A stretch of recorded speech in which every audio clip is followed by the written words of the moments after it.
Persistir no erro. Persistir no erro pode ser falta de oportunidade.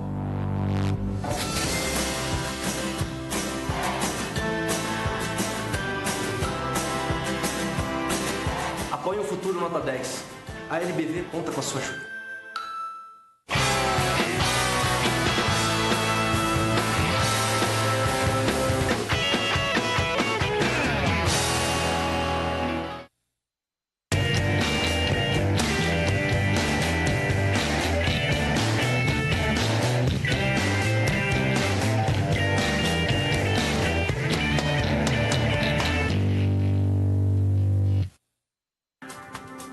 Boa noite, amigo telespectador do programa Verdade e Expressão. Estamos diretamente dos estúdios da TV Transamérica, canal 59, ao vivo também pelo Facebook, da página da TV Transamérica e da página também do Verdade e Expressão.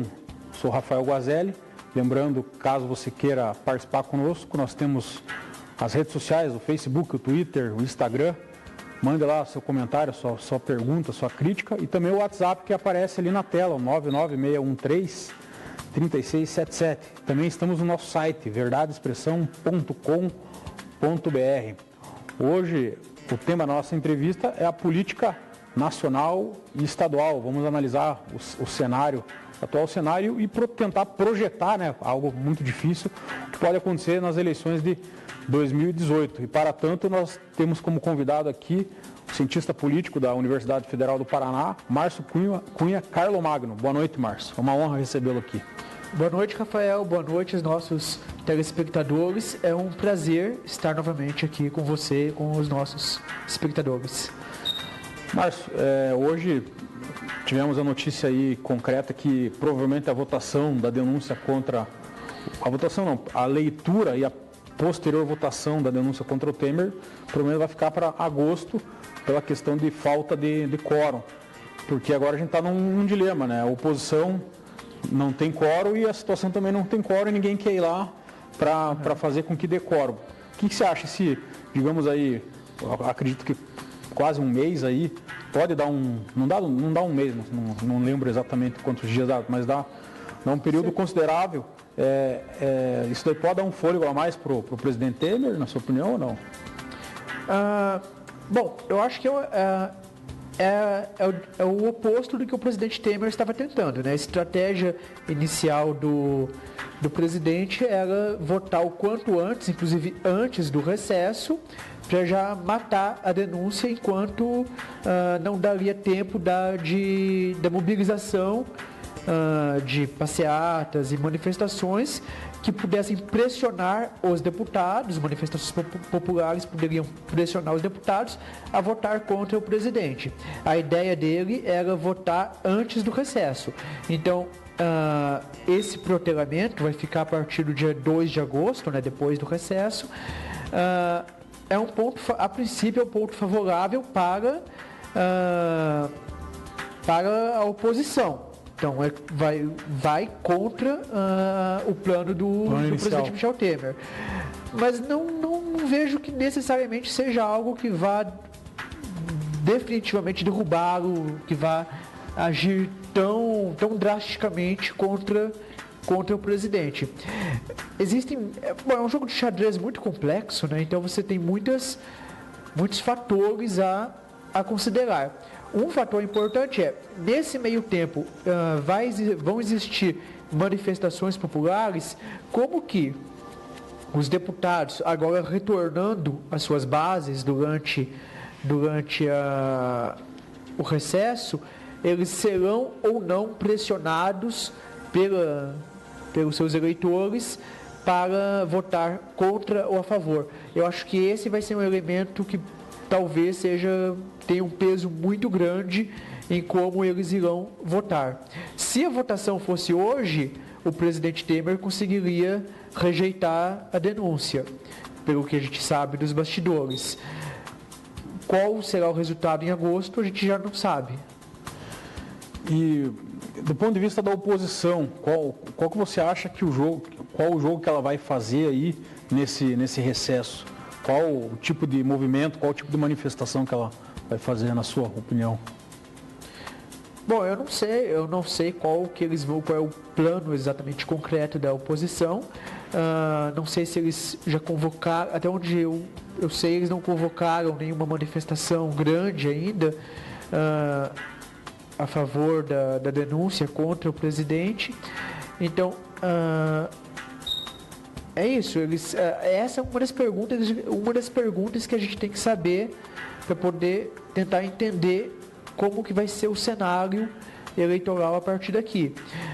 E, sobretudo, não só a manifestação da oposição, porque as manifestações de segmento, elas já existem, sabe? Aquelas manifestações que já têm calendário fixo, que são convocadas por certos sindicatos, etc., que muitas vezes elas são restritas ao segmento, né? Aquela bolha daquelas pessoas que já têm aquela opinião formada.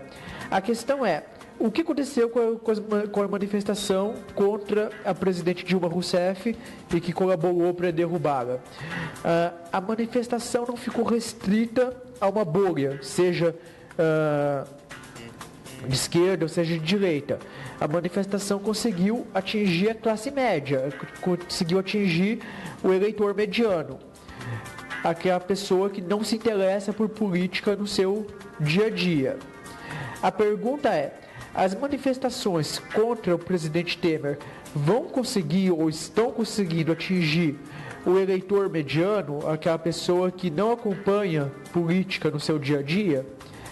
A partir do momento em que estas pessoas também estiverem engajadas em se manifestar contra o presidente e pressionando os seus deputados por isso, a partir desse momento pode acontecer um movimento de que os deputados sintam que esse voto é importante para manter o seu próprio mandato. Em última instância, é isso que o político, o deputado, se importa. Ele precisa sobreviver, ele precisa de votos, precisa se reeleger. E até onde você acha que influencia essa, digamos, habilidade que o presidente Temer tem no Congresso em relação a essa denúncia prosperar ou não? Não, o presidente Temer ele é muito habilidoso no Congresso, acho que não há dúvida disso. E aqui não há um juízo de valor positivo ou negativo, é a constatação de um fato, né? Ele esteve mais de 20 anos na Câmara dos Deputados, presidiu a Câmara dos Deputados por 2 vezes, então, sob a presidência do Fernando Henrique e sob a presidência do Lula. Então, ele é muito habilidoso no trato político com o legislativo. Ninguém se torna presidente do PMDB por acaso, não é mesmo? Esse conglomerado de partidos que é o PMDB. Então,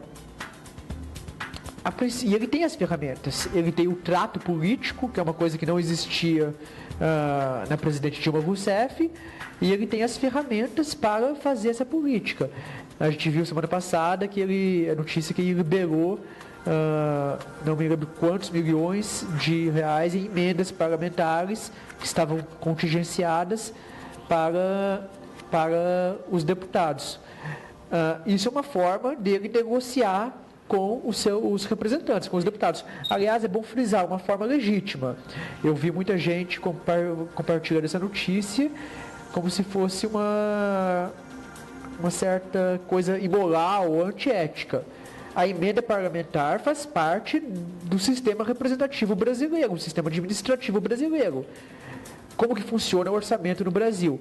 Deputados têm o direito de fazer emendas ao orçamento para indicar aonde que eles querem que os recursos sejam destinados. Então, o deputado que representa uma região X faz uma emenda pedindo que seja destinado a verba para o hospital do município X, que é onde ele tem votos.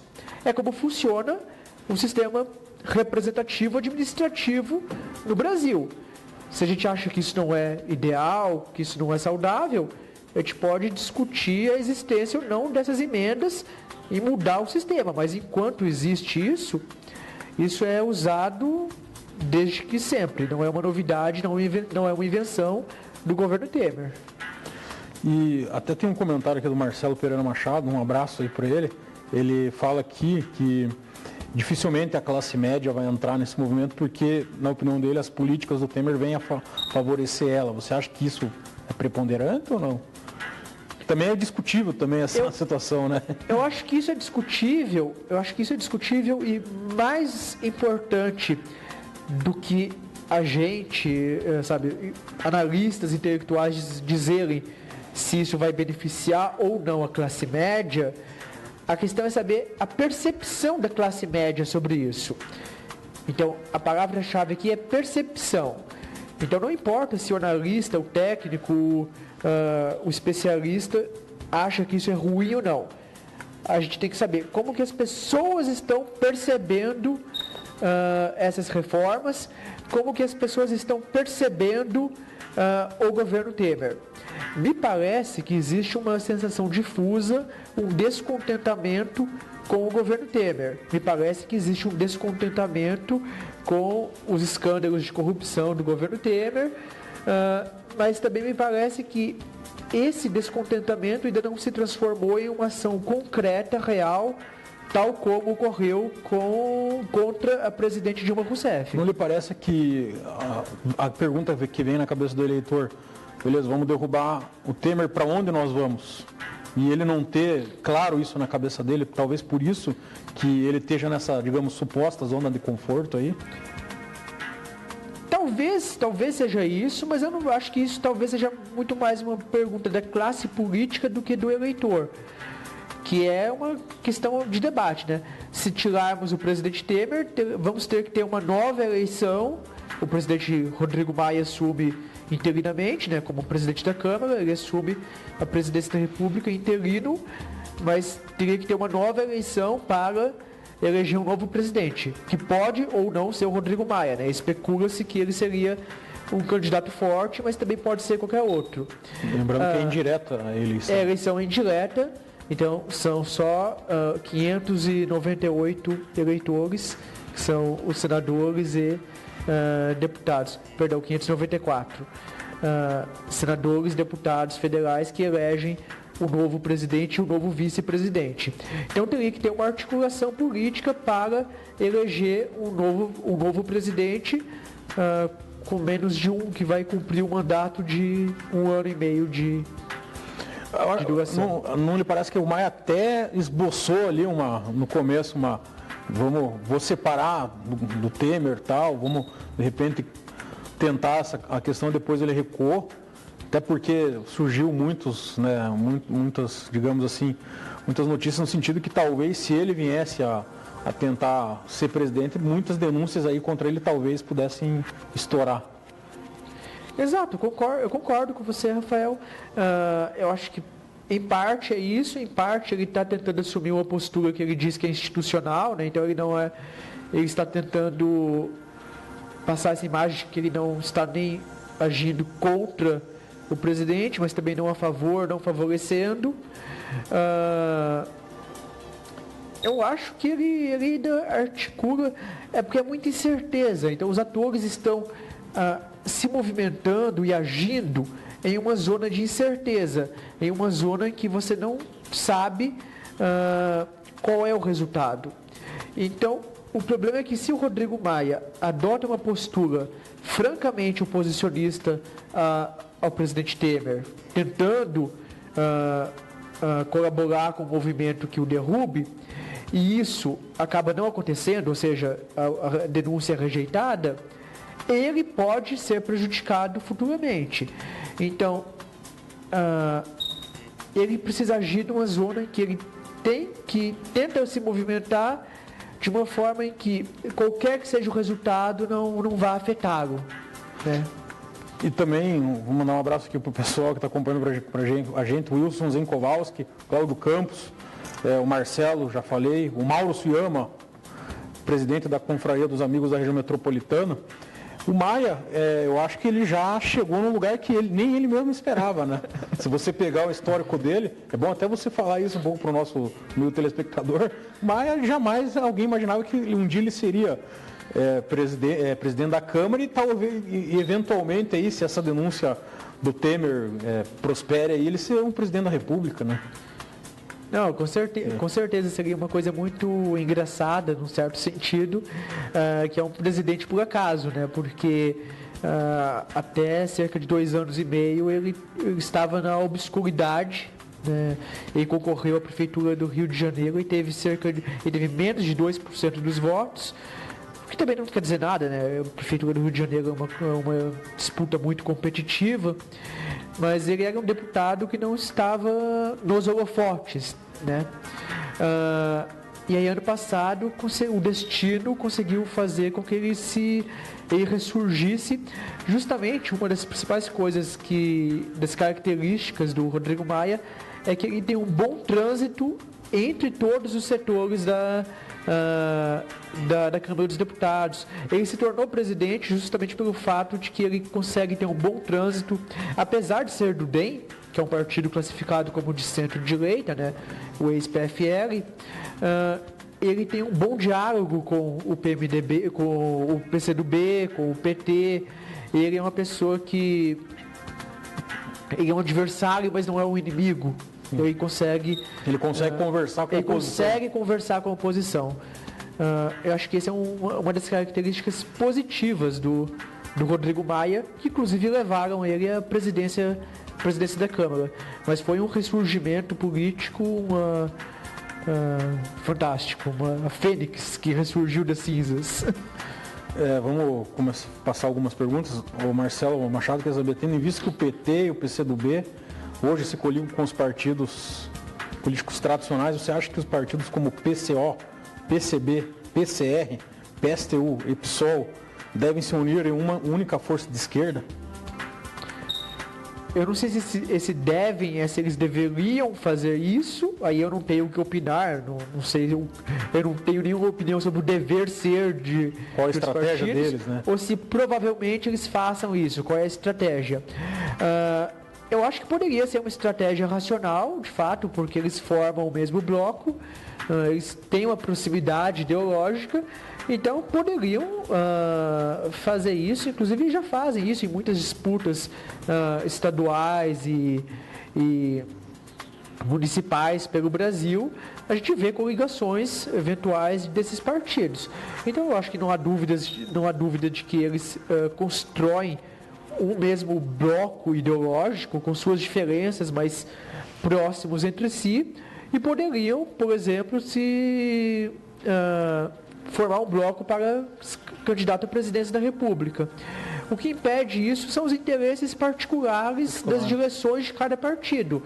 Então, se você me perguntar se eu acho que isso vai acontecer, eu acho altamente improvável, porque apesar de ideologicamente esses partidos serem próximos, as direções partidárias têm interesses específicos de continuar lançando as suas candidaturas individuais. Então, me parece que é improvável que aconteça. Talvez só com uma, digamos, reforma política e limitar. Aliás, tem uma pergunta. O que você acha dessa quantidade de partido aí? Você que até podia falar quantos partidos nós exatamente temos hoje, não sei se você tem esse dado. Não lhe parece que mais leva para a questão da negociação de cargos, de cadeiras em prefeituras, junto a governos do Estado, questão também em governo federal? Você não acha que isso deveria ser revisto, essa quantidade exagerada de partidos? Então, esse é um ponto excelente. E a questão não é nem o número de partidos em si. No Reino Unido existem mais de 400 partidos. 400, é uma coisa impressionante.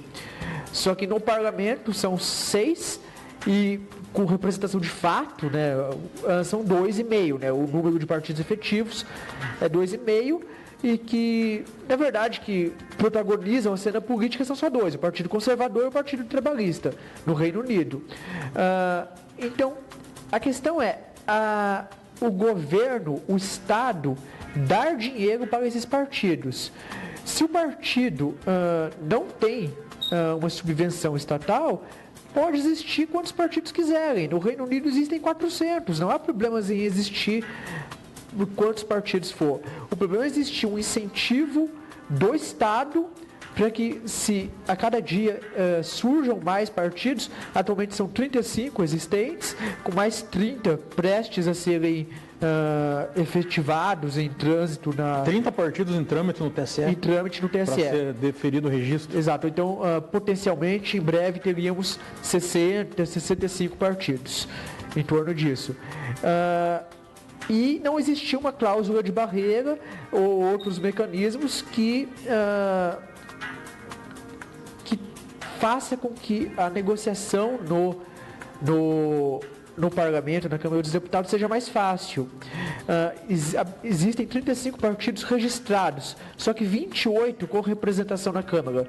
Na verdade, esse número reduziu agora, mas quando saímos da eleição de 2014, da última eleição, tínhamos 28 partidos com representação. Imagine negociar com 28 pessoas, líderes partidários diferentes. Negociar com 28 partidos. Tem a questão do tempo de TV, rádio, que pesa muito. É inegociável. O sistema de governo brasileiro está caminhando para ser ingovernável, se não for feita algum tipo de cláusula de barreira para limitar o acesso de partidos muito pequenos a liderança de representação, liderança na Câmara dos Deputados, uma série de mecanismos que acabam emperrando um funcionamento mais adequado da Câmara dos Deputados, né? E para essa próxima eleição, tem até uma pergunta aqui do Wilson. Qual ideia você acha que pode prevalecer? Até pergunta, ideias nacionalistas, liberais, terão maior apelo popular ou não? O que você acha? Bom, essa é uma boa pergunta, mas o que as pesquisas estão indicando atualmente é que existe um certo crescimento de uma onda conservadora, liberal, né, do país. Aliás, não só as pesquisas, as eleições de 2016 já indicaram isso de uma forma bem clara, né? O PSDB aumentando a sua base, o PT, não só o PSDB e o PT, né? Esses são os mais visíveis. O PT diminuiu e o PSDB aumentou a sua base, tanto de prefeitos quanto de vereadores. Mas os candidatos desses blocos ideológicos de direita tiveram uma ascensão e os candidatos de esquerda tiveram um certo decréscimo. Então, se a gente analisar os dados de 2016, os resultados, com o que as pesquisas de opinião indicam, até esse momento sugere-se que a gente está numa onda de um crescimento da direita, o que não é necessariamente um determinismo, né? Essa onda pode ser revertida, essa onda pode mudar com a campanha, inclusive com a campanha eleitoral, inclusive a gestão do presidente Michel Temer pode funcionar, ter o efeito oposto, né? Então, pode gerar um certo descontentamento com a direita. Ela pode servir como exemplo que a esquerda use para mostrar como que um governo mais à direita talvez não fosse desejável. Então, a gente pode constatar que existe uma onda, essa onda conservadora de direita, hoje. Mas essa onda pode mudar diante dos argumentos que sejam apresentados daqui a um ano. É difícil prever o que vai acontecer daqui a um ano. Até o Mauro aqui pergunta pra gente o que você acha. O Partido das Mulheres é presidido por homens? Essa é uma questão que já foi bastante falada, né?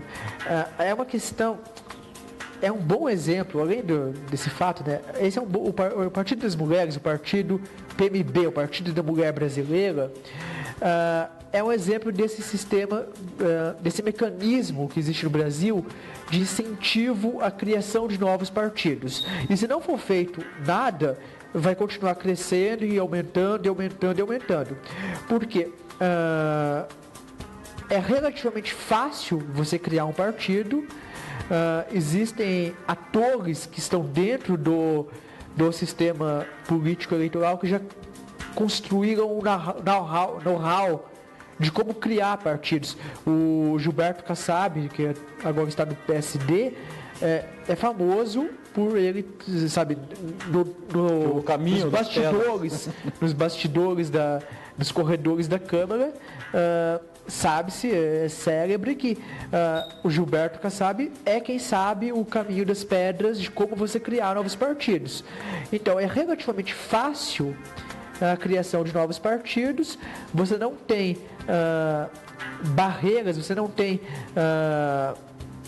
prejuízos a quem já está no jogo. Então, a questão é, cada partido recebe um mínimo de, eu não me recordo agora qual o valor, mas 1,5 milhão, me parece, algo assim, recebe um valor mínimo por ano, independente de quantos filiados esse partido tenha. E aí existe um acréscimo dependendo da representatividade depois. O fato de existir um valor mínimo para que cada partido receba dinheiro, essa verba anual, mesmo que ele tenha 1.000 filiados, mesmo que ele tenha 100 filiados no país, e esse bolo só crescer, então o fato de você acrescentar mais 10 partidos não tira dinheiro dos partidos que já estavam anteriormente. É um incentivo institucional no Estado brasileiro para que sejam criados mais e mais partidos. Se houvesse um bolo total, ou seja, um valor total, e esse valor fosse fatiado conforme o número de partidos, isso não haveria, você não seria um incentivo para a criação de novos partidos. Mas o fato que, conforme você aumenta o número de partidos, o bolo cresce, o valor do valor destinado aos partidos vai aumentando e aumentando, a gente vai continuar criando partido da mulher brasileira, partido disso, daquilo, e daqui a pouco vão ser 60. E falando um pouco já da questão da esquerda, qual que você acha que tem que ser, que será o papel da esquerda nessa eleição, tendo em vista que até vai ter amigos aí que vão ficar bravos quando eu falo esquerda, o PT, né? Porque tem muita gente que é da esquerda e não considera o PT no mesmo, né? Como o nosso amigo Marcelo. Qual que você acha que, vamos falar especificamente do PT, o que você acha que o PT deve fazer para conseguir se reconstruir como partido? Não lhe parece que a dependência total do nome do Lula como candidato não faz com que a agremiação possa sair muito menor do que já está dessa eleição aí? Eu não sei se menor desta eleição, mas a longo prazo não há dúvida alguma de que a dependência de um nome carismático, da liderança carismática de um indivíduo, é um grande problema para o partido, porque a partir do momento que ele não conta mais com essa liderança, seja pelos motivos que forem, né? Enfim, pessoas envelhecem, em algum momento ele vai se aposentar, em algum momento ele vai, enfim, falecer, né? Pessoas falecem. E o partido tem essa dependência, ele não constrói quadros, ele não se renova, a médio prazo e a longo prazo, isso é gravíssimo. Aliás, esse é um exemplo bom, você colocar do outro lado o PSDB, que apesar de ter poucos nomes, ter uma renovação baixa, ele conseguiu ter alguma renovação. Então, ele teve, depois que ele perdeu, depois do presidente Fernando Henrique, teve o Serra em 2002, o Alckmin em 2006, o Serra novamente em 2010, o Aécio em 2014. Então, na verdade, é uma renovação baixa. Agora o nome do Dória também é agora o nome do João Dória. Então você tem ali 3, talvez 4 atores relevantes. É uma renovação baixa, mas ainda é alguma renovação. O PSDB não ficou refém da liderança do Fernando Henrique para sempre. Continua considerando o Fernando Henrique um ator central, é um ator importantíssimo dentro do PSDB, mas não é o único ator. E o problema do PT é justamente que o Lula parece ser, esse presidente Lula parece ser o único ator relevante, o único ator com alguma força dentro do PT. A médio e longo prazo isso é muito problemático para a sobrevivência do partido.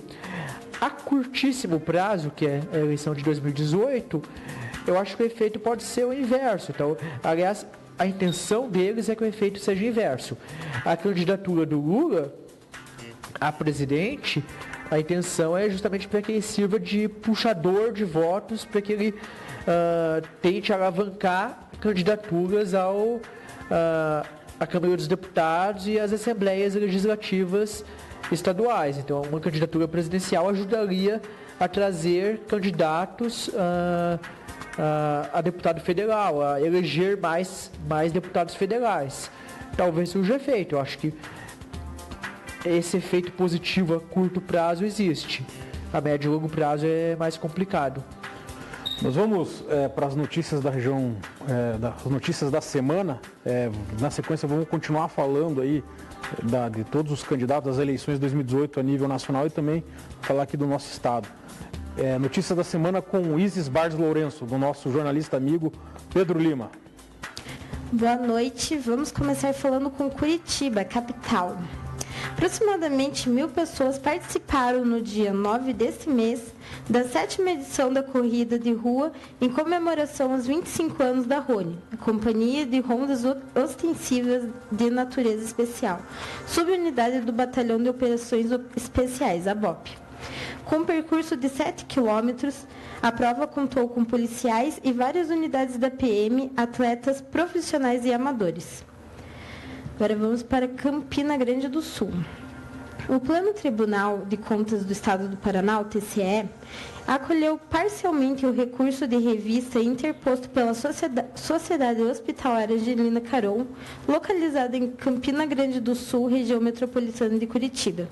Na nova decisão tomada na sessão do Tribunal Pleno de 18 de maio, os membros do colegiado aprovaram por unanimidade o voto do relator conselheiro Ivan Bonilha. O relator ressaltou que, com a restituição dos valores pagos indevidamente, as contas do convênio podem ser julgadas regulares com ressalva. Porém, as recomendações emitidas na decisão devem ser mantidas. Elas são relativas à adequação das atividades do Executivo e da entidade às normas estabelecidas da Lei Orgânica do TCE-PR na Resolução número 28 de 2011. Agora vamos para a Araucária. A ProSaúde, Associação Beneficente de Assistência Hospitalar, o ex-presidente da entidade, Paulo Roberto Mergulhão, e os ex-prefeitos de Araucária, Albanor José Ferreira Gomes e Olisandro José Ferreira, deverão restituir de forma solidária a soma de R$ 2.425.204,25 ao cofre desse município da região metropolitana de Curitiba. O valor deverá ser corrigido monetariamente e calculado após o trânsito em julgamento da decisão, de qual cabem os recursos. O montante a ser devolvido refere-se aos valores pagos a título de taxa administrativa, sem previsão contratual, e por multas e juros, com recursos repassados por meio do convênio realizado entre o município e a Provida. Esses pagamentos foram julgados irregulares pelo Tribunal de Contas do Estado do Paraná, TCE, em processo da tomada em contas extraordinária. Agora vamos para Colombo. A prefeita Beth Pavin recebeu na tarde do dia 7 de julho o ministro da Saúde, Ricardo Barros. Em visita a Colombo, Barros anunciou a liberação de 10 vagas no UTI, unidade de terapia intensiva, e uma verba de 3 milhões para ampliar e qualificar o atendimento oferecido pela Santa Casa. A verba será destinada a reformas e aquisição de equipamentos e materiais permanentes. O objetivo é equipar e melhorar as estruturas da instituição, beneficiando a população da região. Agora vamos para Almirante Tamandaré. Para quem quer ser a rainha do morango, na 19ª Festa do Morango em Almirante Tamandaré, tem até quarta-feira para se inscrever na Secretaria Municipal de Indústria, Comércio, Turismo e Trabalho, anexado ao Centro de Convenções Edson Dalck, na rua Raquel Cândido de Siqueira, 536, no bairro Jardim São José, em Almirante Tamandaré. Além de rainha, serão coroadas a primeira e a segunda princesa. O regulamento completo está disponível no site da Prefeitura. É só lá conferir. Então, essas foram as notícias do nosso jornalista colaborador, Pedro Lima. Legal. Grande abraço ao nosso amigo Pedro Lima, jornalista super competente. Márcio, a gente estava falando para onde pode o PT, o Partido dos Trabalhadores, a dependência do Lula. Vou falar do Lula. Na sua opinião, qual é o impacto que essa condenação que ele teve aí do juiz Sérgio Moro, que vai ser reanalisada pelo Tribunal Regional Federal da 4ª Região, pode ter nessas eleições de 2018? Nós temos o cenário que, se essa condenação for confirmada, ele pode ter problemas no registro da candidatura dele, pode vir até não concorrer. Mas tudo indica que é provável que ele chegue lá o ano que vem, aí provavelmente pendente de julgamento, se não de um recurso do TRF, mas de repente ele pode perder no Tribunal Regional Federal, até é bom esclarecer isso, pode perder o recurso no Tribunal Regional Federal e fazer um recurso ao Superior Tribunal de Justiça ou ao Supremo Tribunal Federal e pedir uma liminar para conseguir concorrer. Qual que é o impacto que isso pode ter aí nessa eleição? Exatamente, como você acabou de falar, mesmo que a gente ainda não sabe quando que exatamente vai ser julgado o caso do ex-presidente Lula na segunda instância, mas ainda que ele seja julgado e condenado, ele ainda pode recorrer. Então, em termos legais, em termos jurídicos, é muito improvável que ele seja impedido de se candidatar. Pode acontecer, mas eu acho que é improvável. Eu acho que o impacto é sobretudo eleitoral. O impacto é do quanto que esse caso vai ser explorado como argumento de campanha durante uma campanha eleitoral.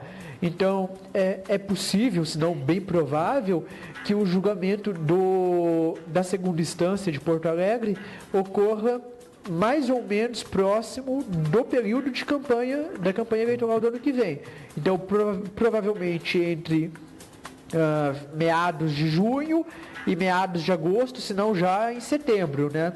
Então, imagine quanto que vai ser explorado em termos midiáticos o julgamento de um ex-presidente durante a campanha. Então, vai ser, legitimamente, inclusive, vai ser notícia de todos os jornais, vai ser capa de todos os jornais, vai ser manchete nos telejornais, nas televisões e, sobretudo, seus adversários vão usar isso em sua campanha eleitoral, vão usar isso nos debates, no horário político.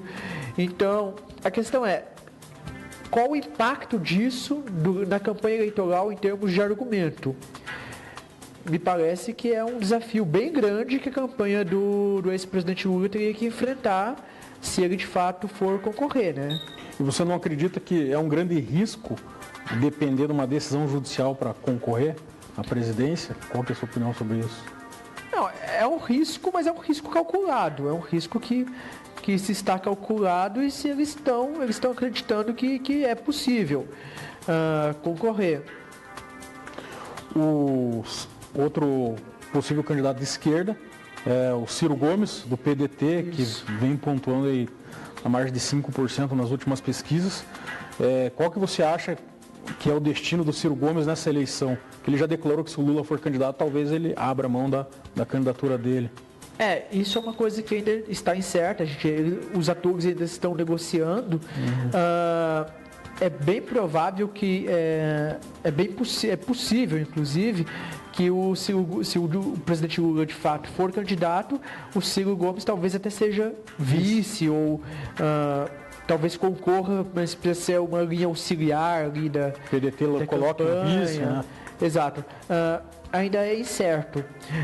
Sobre a possibilidade do ex-presidente Lula não se candidatar para apoiar o Ciro Gomes, o grande empecilho, a questão que isso não ocorre, por que é? A estratégia do PT é lançar o Lula, porque ainda que ele não consiga vencer a candidatura presidencial, isso ajuda a eleger os deputados federais. Se o PT não apoiasse, não se lançasse o Lula e apoiasse o Ciro, talvez as chances de eleger o presidente fossem ainda maiores, porque sobre o Ciro Gomes não recaem essa série de denúncias. Mas o PT talvez perdesse muito em termos da base eleitoral, dos deputados federais, dos candidatos a outras esferas de governo.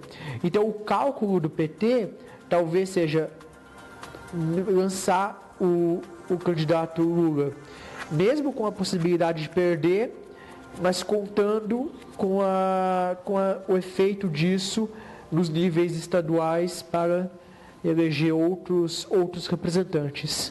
E vamos falar, indo um pouco mais para o centro e tal, a Marina, onde que entra nesse jogo eleitoral? Você vê viabilidade para ela?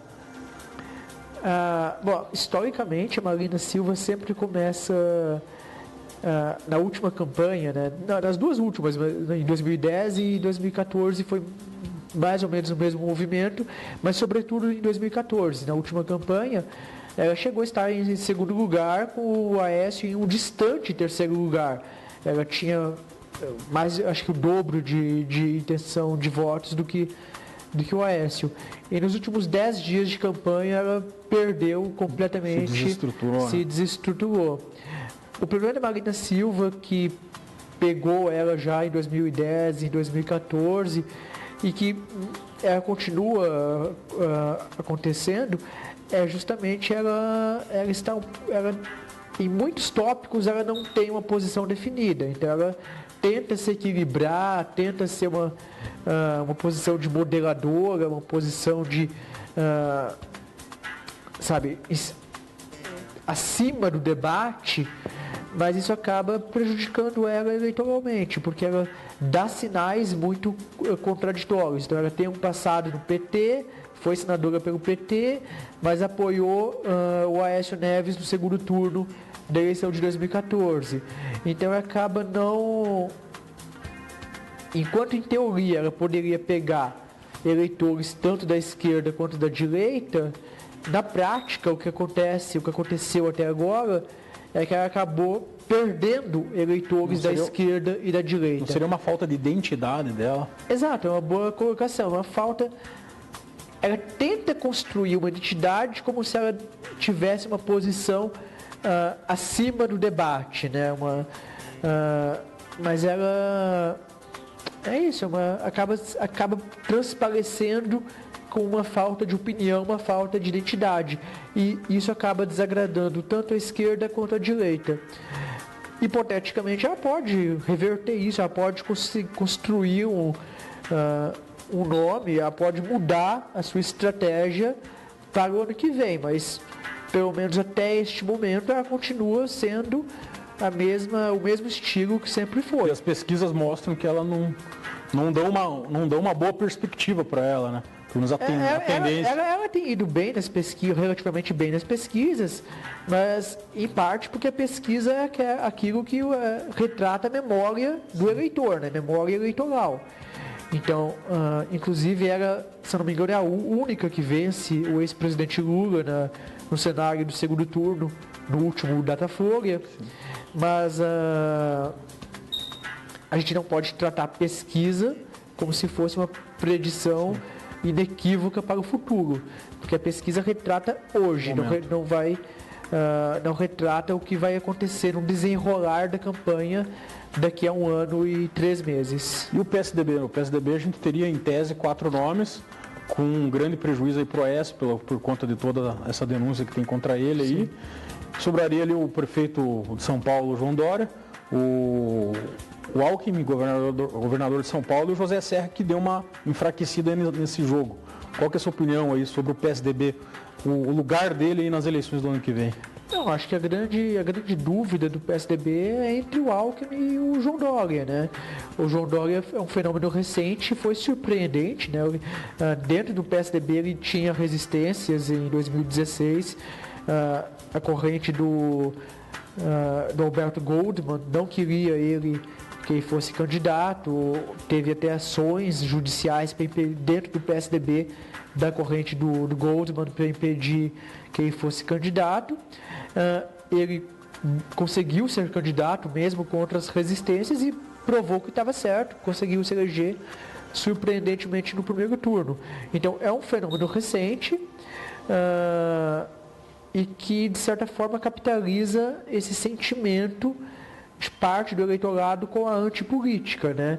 É uma coisa que representa que os três candidatos, de alguma forma, captam, né? A Marina Silva parcialmente capta esse movimento do antipolítico, né? Não é nem de direita, nem de esquerda. O Bolsonaro, embora se apresente como de direita, né, claramente, ele também capta esse movimento do eleitorado que rejeita a política, e o João Dória também capta isso. Então, é curioso, inclusive, o embate entre o Dória e o Alckmin, porque, embora eles sejam aliados no governo estadual, eles se colocam como aliados e tal, são perfis exatamente opostos. O Geraldo Alckmin é o perfil tradicionalíssimo do político profissional de carreira que construiu cada degrau dentro do partido, que perdeu, que voltou, que foi fiel ao partido, que não abandonou o partido. Ele perdeu a disputa para prefeito em 2008. Ele é um dos exemplos máximos do político profissional. Em outros tempos, não haveria dúvida de que ele seria o candidato. Mas o sentimento que parte do eleitorado manifesta atualmente é o desejo do oposto, é o desejo pela antipolítica, de não querer político profissional. Que, aliás, é um desejo legítimo do eleitorado, que a gente tem que compreender, mas também não há demérito em ser um político profissional, né? Não há um demérito nisso. Mas o eleitorado parece não querer isso. E o João Dória engloba isso.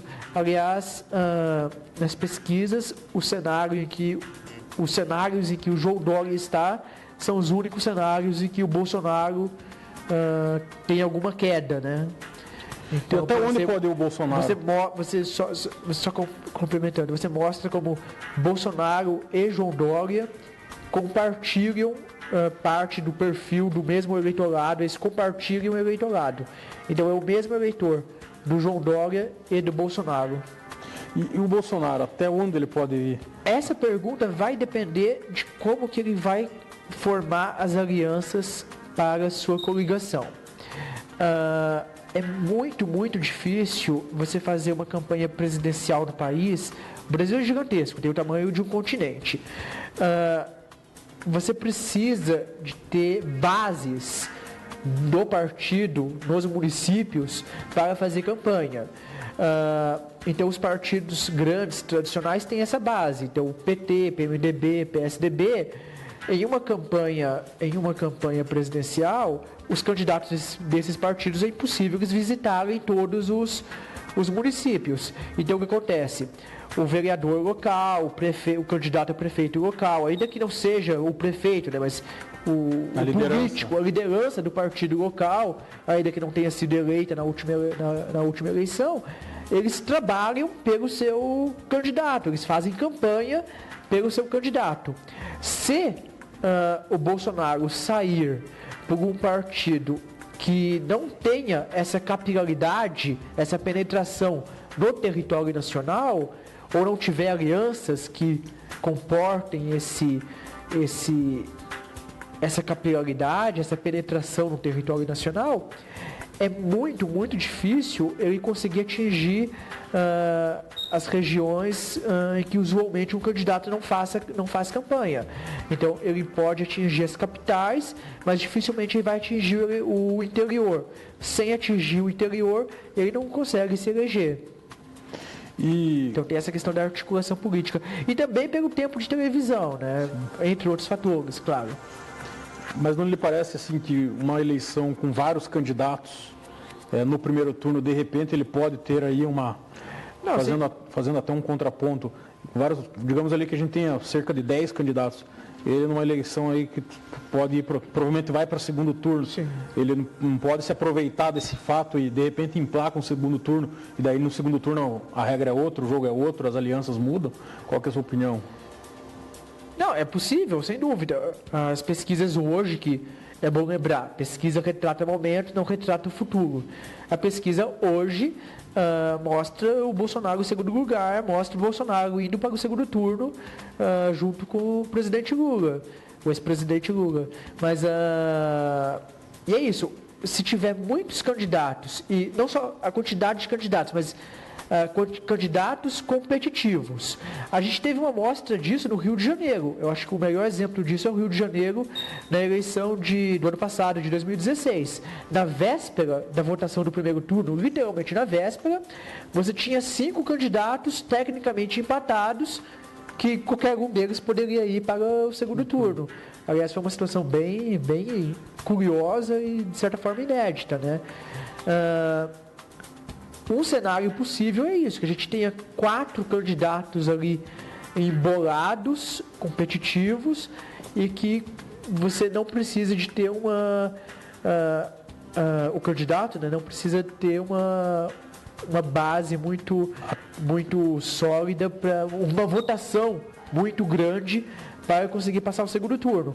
Então, se tiver muitos candidatos, digamos 5 candidatos com mais de 10% de votos, cada um, pelo menos 10%, um candidato com 20 e poucos por cento já consegue passar o segundo turno, como aconteceu no Rio de Janeiro, é um exemplo, no ano passado. Até porque a gente tem o candidato PSDBista, a gente sabe que o PSDB tem um potencial de voto muito maior, né? Chega lá na hora da eleição, sabe que esse número que está saindo hoje nas pesquisas não é um número que deve prevalecer até o ano que vem. Eles, pela estrutura que eles têm a nível do Brasil inteiro, foi o partido que mais cresceu na última eleição. Então é um partido que tende a ter um crescimento, seja qual for o candidato, o Dória, o Alckmin, tende a ter um crescimento aí tranquilamente, né? Não ficar só nessa casa dos 10 a 13 pontos aí, né? Sim, não há dúvida alguma de que o candidato do PSDB vai crescer durante a campanha. Em 2014, eu comentei agora há pouco, em meados de agosto, no começo de setembro, se eu não me engano, eu não lembro exatamente a data. Mas enfim, a Marina Silva chegou a ter o dobro de intenção de votos do que o Aécio Neves. O Aécio Neves parecia estar acabado.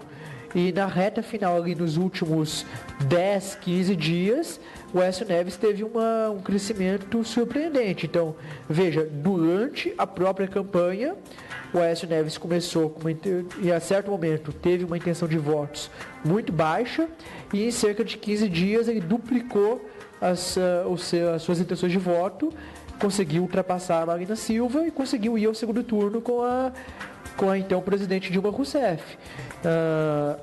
Então, esses valores que a pesquisa indicam dos candidatos do PSDB, não há dúvida alguma de que eles vão crescer.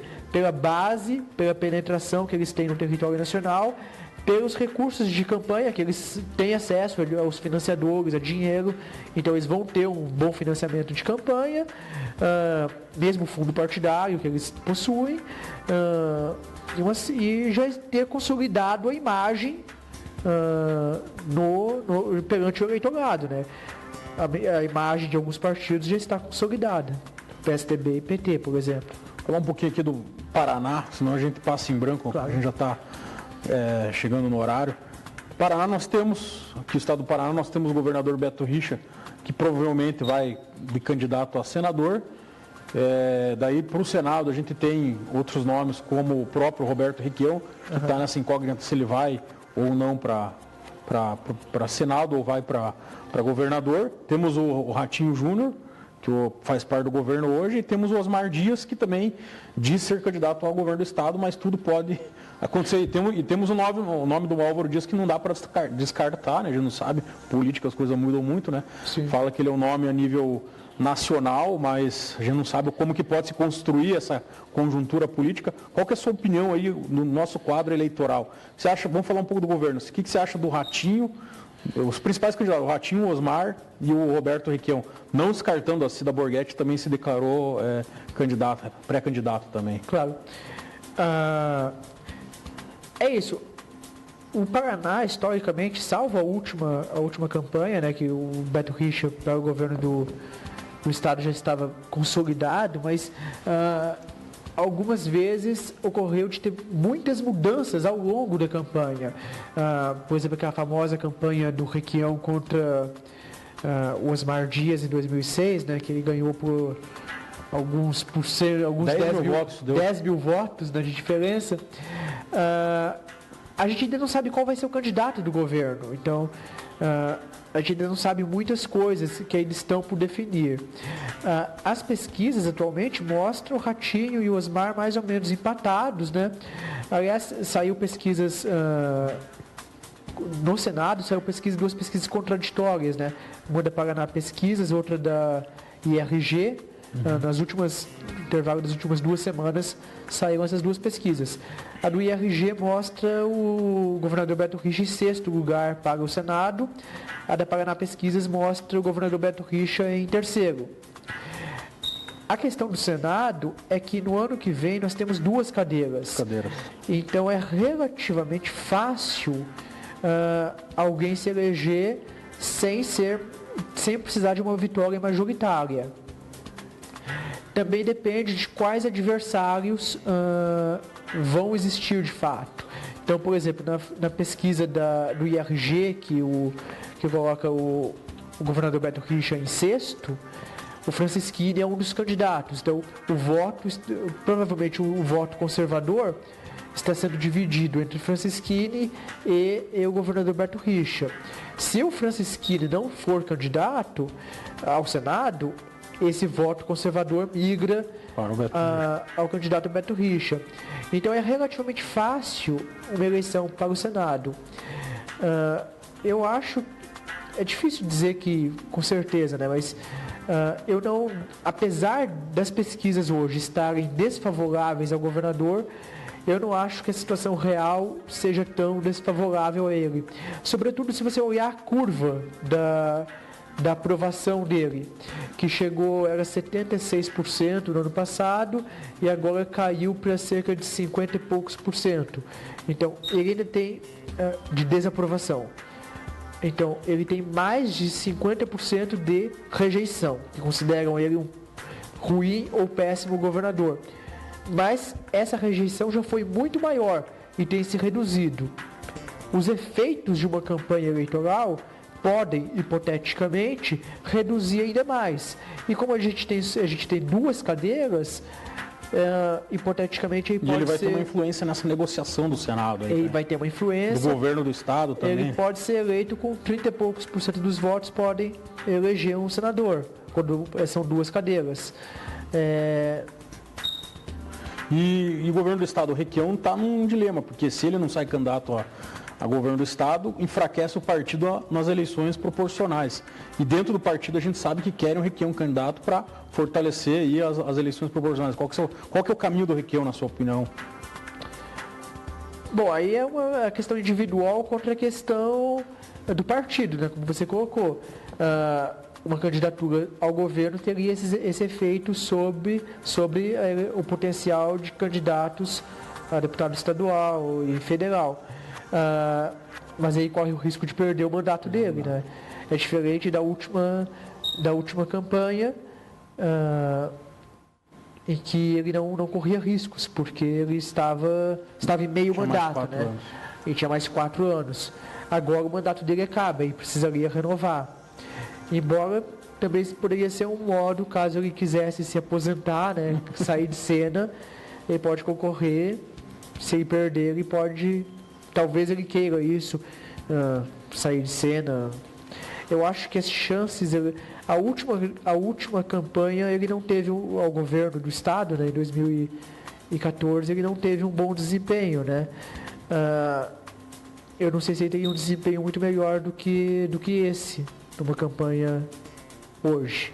Márcio, nosso tempo infelizmente estourou, mas faltou assunto aqui, né? Bastante tema para falar. Vamos ver se a gente marca uma outra oportunidade para a gente dar continuidade nessa conversa aí sobre o cenário político estadual, principalmente. Perfeito, eu estou à disposição e agradeço o convite, agradeço a conversa. Foi um prazer conversar aqui com você e com os nossos telespectadores. Legal, amigo telespectador, eu desejo uma boa semana para você, uma boa noite. Lembrando que na sexta-feira, 18 horas, também tem um reprise desse programa, você que não assistiu. Grande abraço e grande semana.